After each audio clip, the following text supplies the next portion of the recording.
Hey, in the morning everyone, it's Kevin from Real Boring Flips, and I'm back for another episode of This Week in Solds. And I know last time I said I was going to try this new format where I do basically a screen share, but I'm actually cleaning that desk right now, so it's a disaster. My wife was not happy with the stuff that you could see behind me, so I'm taking care of that. So we'll do some kind of update on Solds over here, but first, I wanted to share that I am enjoying a Shaka Island Mango Hibiscus Island Vibes tea. Very nice, not a sponsor. You should try this. It's very enjoyable. But to get on with it, this week, 9 solds. Terrible. I like to get at least 1 to 2 sales a day. 2 to 3 is really, I'm really moving at that point with the time I have available for thrifting, listing, packing, shipping. Really 2 to 3 would be great. 9, not so great. But I was also really busy this week, have not been listing. So keep that in mind as a reseller. I don't think I really included that in my 5 keys to reselling, but consistent listing really is the best way to go with eBay, especially. What I'm doing now is drafting my listings, and then I'm scheduling them out. So I maybe put a whole queue of listings, schedule them 2 a day, and just have them come out on a daily basis. And I think that really is the best. I know there's a lot of different opinion on how to trigger the algorithm, but in my experience, if you're listing, you're selling. There's no taking away from that. So I do have some solds I'm going to talk about. I'm not going to talk about all 9, but I'm going to cover a few of them just for particular reasons, so I'll share that.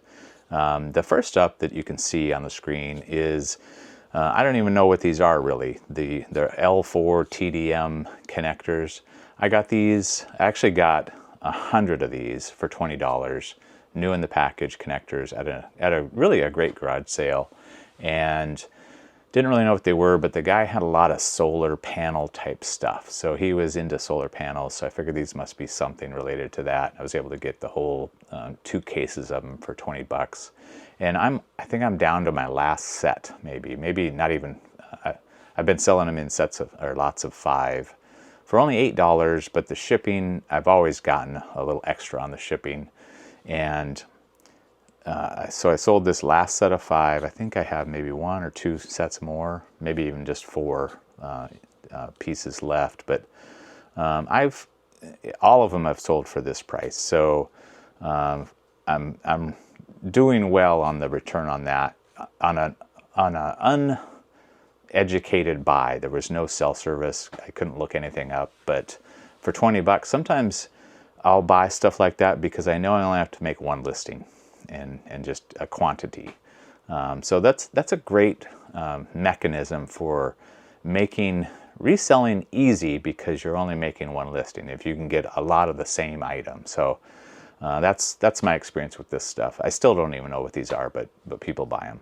The next item, this is just an example of sometimes I'll try to maximize profits on an investment. So I bought one of the big Bose Wave radios, the big ones, and I probably paid too much for it. I did well, I sold it immediately, but this pedestal was part of that. And so I just kept the pedestal, and it even had the directions, as you can see on the screen share.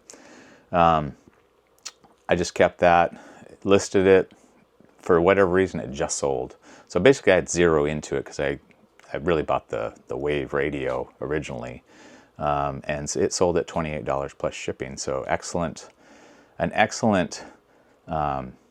Took way too long to sell, but eventually sold, and an excellent margin for that. 0 investment.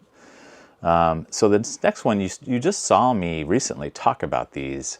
I had a Jake the Neverland treehouse and figures, and it just sat there and sat there and sat there, never sold. I think I bought that for $6 or $7, maybe $7 at Goodwill, and came across another lot or bag of those same similar figures, Jake Jake the Pirate Neverland figures. So I decided I'll just ditch the tree. I kept some of the parts off the tree, or the tree house, put all the figures together, listed those. I think I even listed them at $35. I took an offer at $25. I told myself if I can get $25, I'll take it. And that sold just in a matter of days. So that was an excellent turn, just because I already had an investment. I made a little bit more investment and was able to get the sale.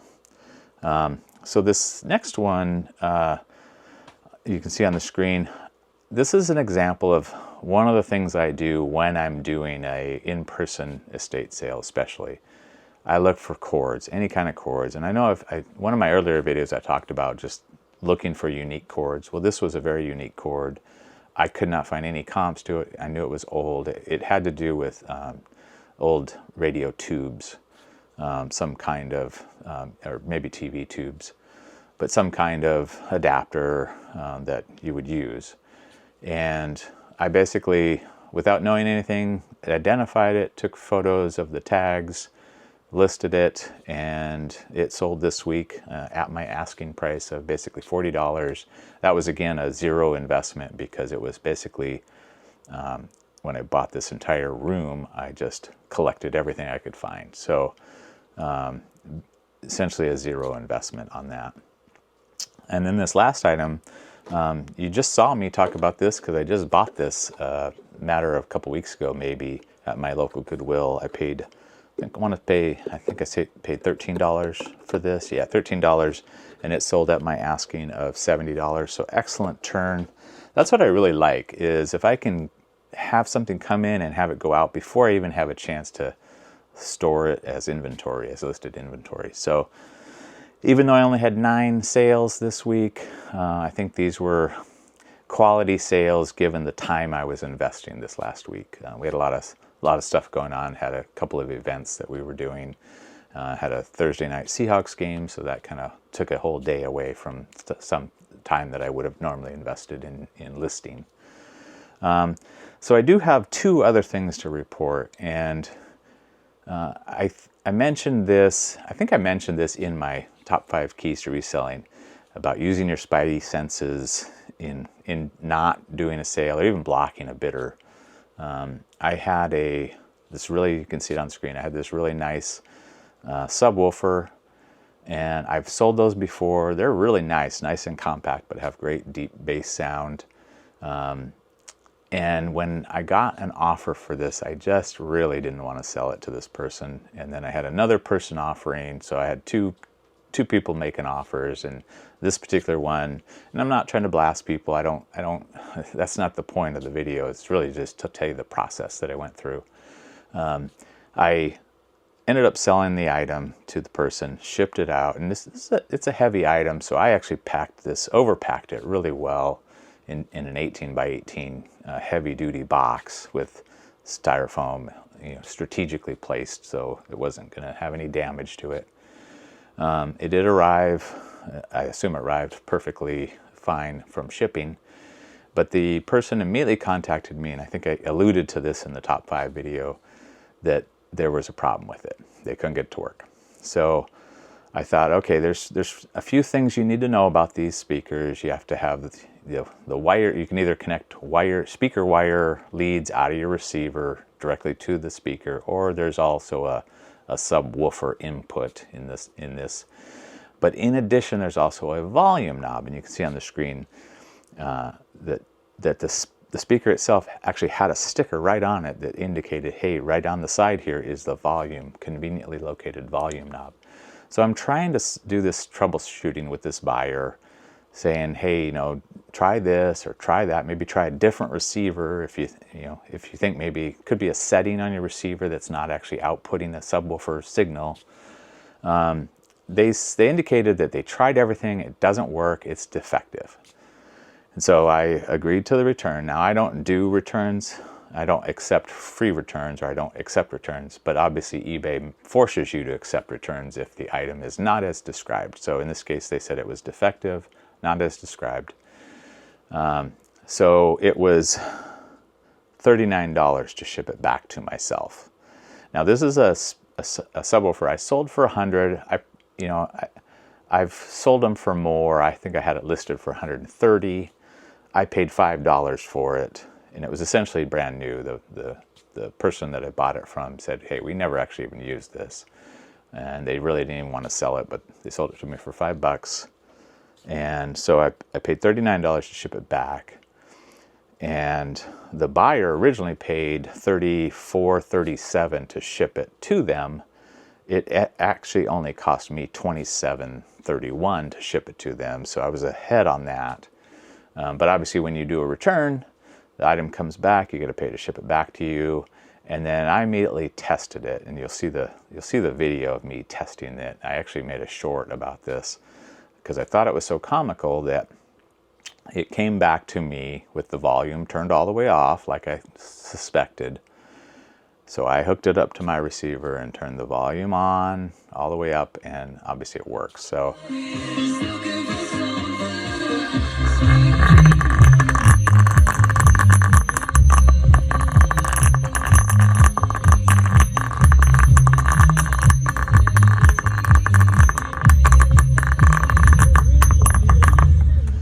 So I had to refund them their money. So I had to refund the $34, $37 that they paid to ship.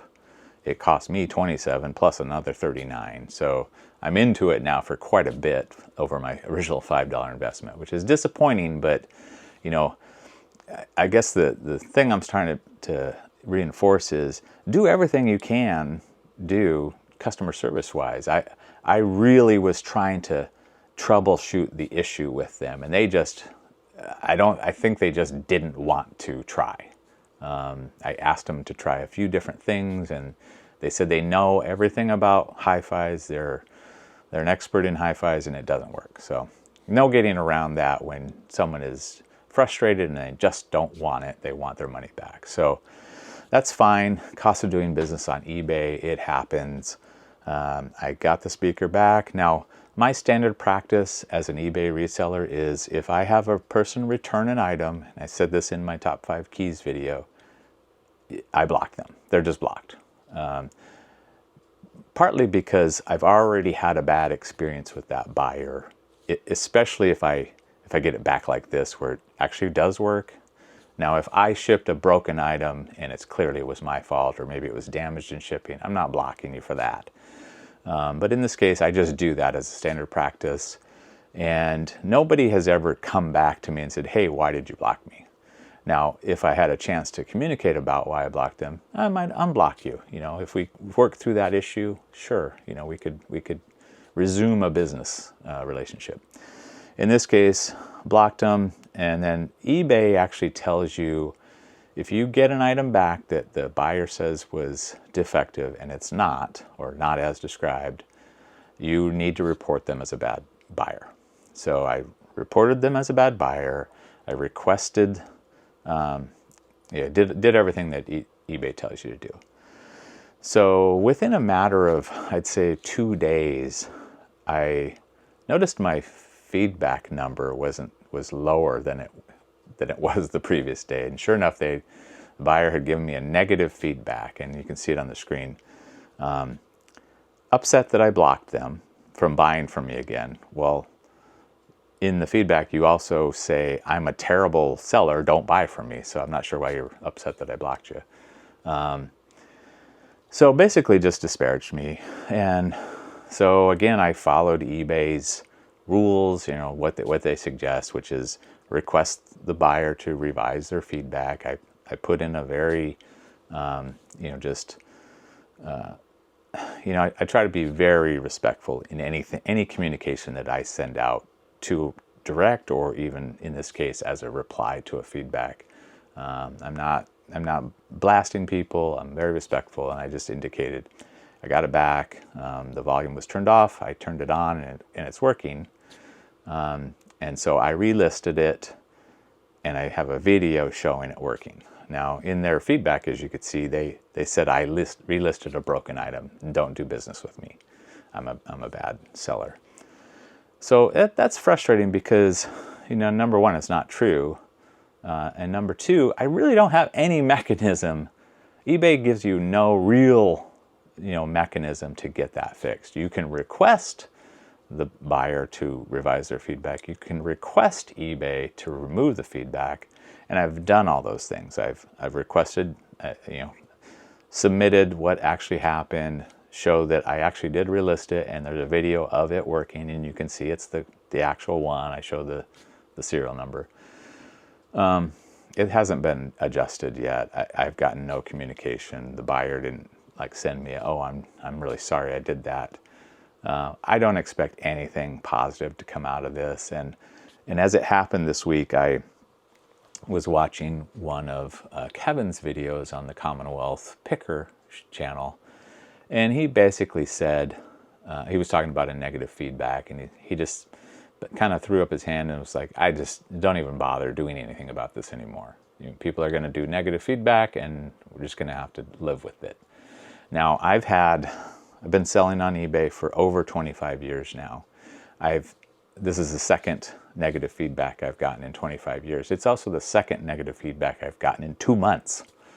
So my entire existence on eBay has been positive, except now. So coinciding with how eBay treats negative feedback. You used to be able to call, talk to someone and say, hey, this is messed up. Can you fix this? Yeah, we can fix that. I can see that it was wrong. We can fix that.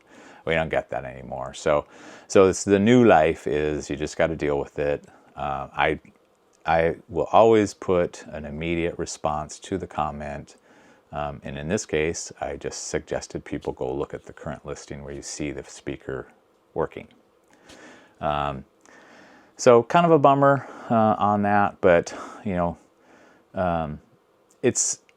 I take it as a part of doing business. It's fine. It's not a complete day wrecker. It's disappointing. I like people to have a great experience when they buy from me. So I also want people who watch my videos to have a great experience. So my goal is to actually give you some value because you're giving me value back. You're watching my videos, you're liking my videos. Please comment, let me know what you think. If you have any questions, that's really encouraging for me. This is, I've been doing YouTube now for a couple of months, and I recognize how hard this is. I mean, I watch a lot of YouTubers that do reselling specifically, but a lot of others, and it's not easy to do this. It's a much different thing for me to be staring into a camera. I'm really I'm really used to speaking to large groups, small groups, high-level groups, but speaking directly into a camera, that's much different. So I appreciate everyone taking your time to watch these videos, appreciate your liking, appreciate the subscribing. If you haven't, please subscribe, that really helps. And any comments that you can leave me, that's really helpful for me to know that I'm getting some interaction. To be honest, I've watched YouTubers, resellers specifically for several years now, and until I started doing YouTube, I don't think maybe 1 or 2 comments on any videos. Now I'm a voracious commenter, so I understand that is a real, as a viewer, you got to take some time to do that. So I appreciate your time in doing that. I hope you're getting value out of this video. And as always, please come and join me again next time.